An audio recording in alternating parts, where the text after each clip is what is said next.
अभी मुझे कुछ देर पहले अराउंड 1:08 पे एक कॉल आई मेरे फ़ोन पे। वो एक प्राइवेट नंबर से थी और वो कह रहे थे कि वो DSL, अगर मैं सही नाम ले रहा हूँ तो, कोरियर से बोल रहे हैं।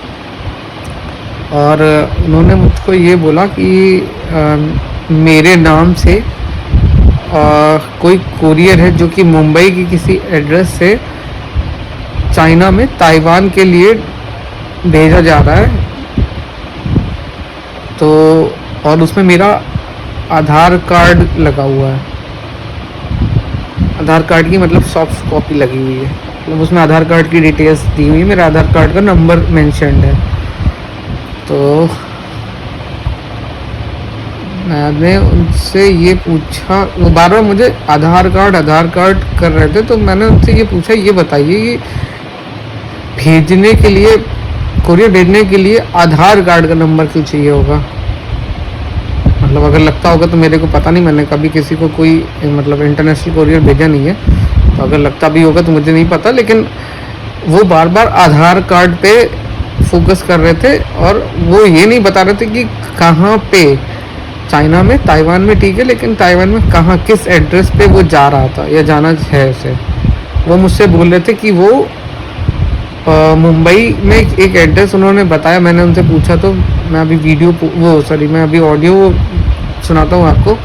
उसमें क्या था कि वो कह रहे थे मुझसे कि उन्होंने एक एड्रेस बताया मुझे, मेरे पूछने पे उन्होंने बोला कि ये एड्रेस है और इस पर आपके वो डिटेल्स है, मतलब वो आधार कार्ड की सॉफ्ट कॉपी की डिटेल्स और आधार कार्ड का नंबर है, और वो जो है ना वहाँ जाना है।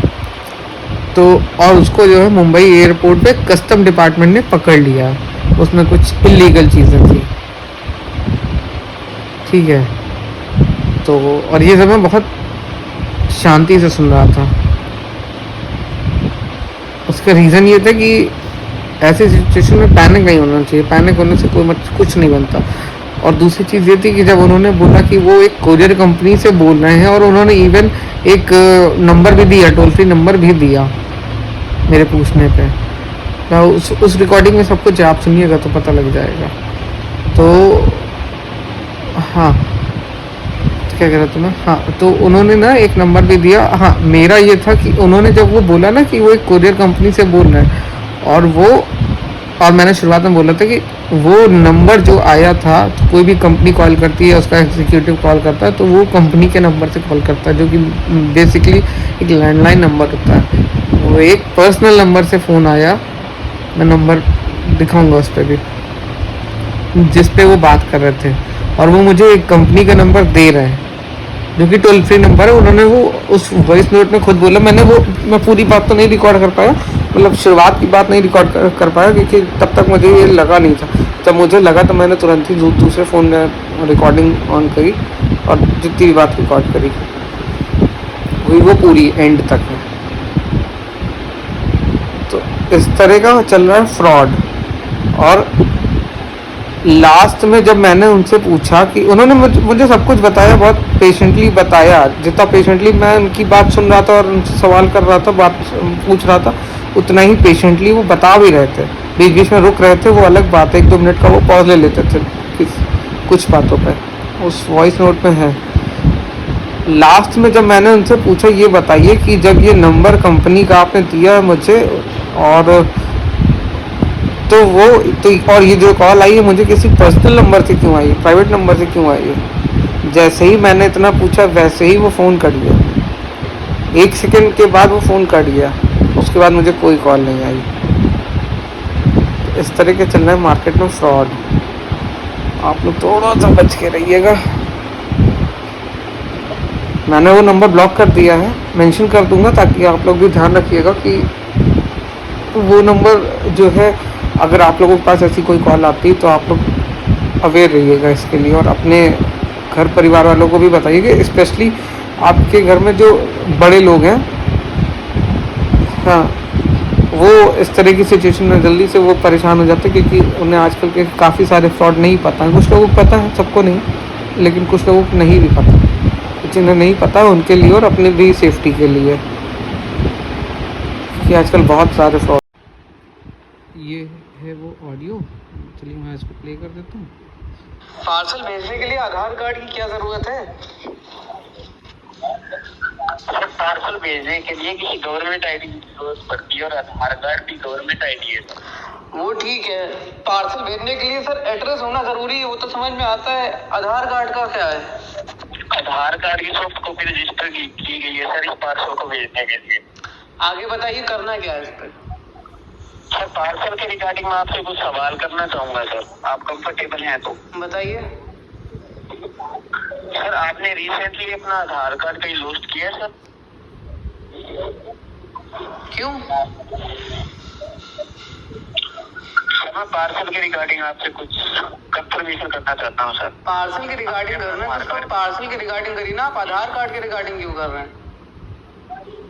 सर पार्सल को भेजने के लिए आधार कार्ड की जरूरत हुई है सर, इसीलिए मैं पार्सल के रिगार्डिंग आधार कार्ड के लिए पूछ रहा हूँ सर मैं आपसे। आपने अपना आधार कार्ड कहीं लॉस्ट किया सर? ठीक है, मुंबई में जिस एड्रेस से वो फॉरवर्ड किया गया वो एड्रेस बताइए तो। Sorry sir? मुंबई में जिस एड्रेस से वो भेजा गया है जी सर। वो एड्रेस बताइएगा। मुंबई में नहीं भेजा गया सर, मुंबई से ताइवान भेजा गया है सर। मुंबई से जो एड्रेस पार्सल भेजा गया है तो किसी परमानेंट एड्रेस से भेजा गया होगा ना? जी सर। वो एड्रेस बताइएगा। हेलो जी सर, नोट करिए 208 K.T 208 इंजीनियरिंग 208 हाँ K dot KP engineering compound near Summer Plaza Marol Maroshi road Andheri east branch Mumbai. ठीक है, और ये भेजा गया डीएसएल कोरियर के द्वारा। सर इसका पिन कोड है 400059। 400059 ये भेजा गया डीएसएल कोरियर के द्वारा। जी सर, ये DHL कोरियर सर्विस के द्वारा भेजा गया है सर। कब भेजा गया? इंटरनेशनल पार्सल है सर। कब भेजा गया सर? कब भेजा गया है सर ये भेजा गया 16 अगस्त 2024 को। 16 अगस्त 2024 को। कितने बजे की बात है ये? जी सर। सर ये जो पार्सल है, ये जो इसका जो टाइमिंग है वो 11 बजे का है सर सुबह का, और इसको जो कस्टम कस्टडी ने इसको पकड़ा है मुंबई एयरपोर्ट के ऊपर, वो टाइम है 4 बजे का सर। अच्छा, इसमें कुछ इलीगल कंटेंट थे सर, इसलिए इस पार्सल को सीज कर लिया गया है सर। अच्छा, फिर अब आगे क्या होगा? सर मैं आपको सजेस्ट करूंगा, DHL की तरफ से आपके आधार कार्ड का यहाँ मिसयूज हो रहा है, तो आप अपने आधार कार्ड मिसयूज की कंप्लेन करवाएं sir Mumbai crime cyber branch में सर। वो कैसे होगी? तो सर आप आ सकते हैं direct Mumbai cyber crime branch complain launch करने के लिए, तो सर बेहतर होगा। सर हम आ जाएंगे। और बाकी और क्या तरीके हैं? डायरेक्ट आ सकते हो आप? हाँ बिल्कुल आ सकते हैं।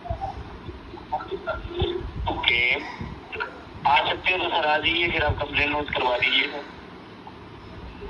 तो आ सकते हैं, हम आ जाएंगे, ठीक है, वो हम कंप्लेन भी नोट करा देंगे। ठीक है सर, सॉरी सर? वो हम कर लेंगे। एड्रेस जरा आप बताएंगे मुंबई का वो ब्रांच का? सॉरी सर, मुंबई ब्रांच का हमारे पास कोई जानकारी नहीं है सर, हम DHL का आपको बता सकते हैं, DHL का टोल फ्री नंबर हम आपको बता सकते हैं। जी बताइए।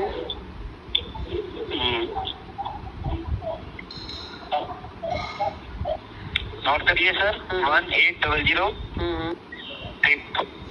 111 4345। ठीक है, तो अब ये बताइए, ये जो कॉल आप, ये जो मुझे अभी कॉल आई है, ये किसी ये मोबाइल नंबर से क्यों आई है?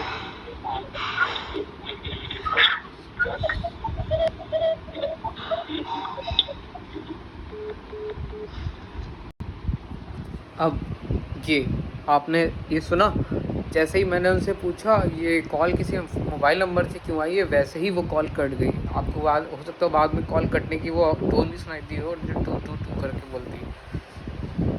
ये वो पूरी कन्वर्सेशन है, अनकट, अनक्लियर, अनएडिटेड, जैसे थी वैसे मैंने आपको सुना दी। इसके पहले भी थोड़ी सी बात हुई थी, पर जैसे ही मुझे लगा, मैंने पहले ही कहा, जैसे ही मुझे लगा कि ये एक फ्रॉड कॉल है वैसे ही मैंने उसको रिकॉर्ड करना शुरू किया। तो ऐसी फ्रॉड कॉल्स हैं। नंबर उसमें उन्होंने एक बताया है, एक टोल फ्री नंबर बताया है, एक एड्रेस बताया है मुंबई का, और अगर आप ध्यान दीजिए तो वो बोल रहे हैं कि आप आ सकते हैं तो आप आ जाइए। और जब भी जैसे ही मैंने उनको बोला कि हाँ मैं आ सकता हूँ, तो उन्होंने पॉज ले लिया कुछ देर का। आप ध्यान से अगर आपने उस ऑडियो को सुना होगा तो। और नंबर मैं मेंशन कर देता हूँ इस ऑडियो में, वीडियो में, जिस नंबर से मुझे कॉल आई थी।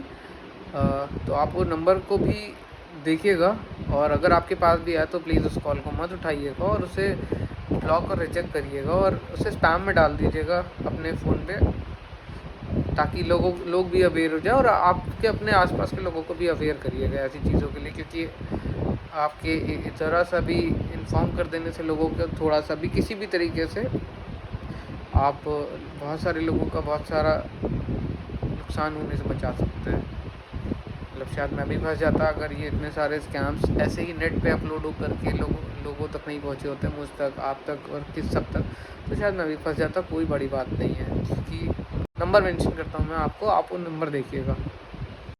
जी, तो ये है वो नंबर जिस नंबर से मुझे कॉल आई थी। आप देख सकते हैं इसमें टाइम और कितनी देर मेरी बात हुई। तो अब आप सबकी भी जिम्मेदारी बनती कि आप ये वीडियो सबको शेयर करके सबको इन्फॉर्म करें।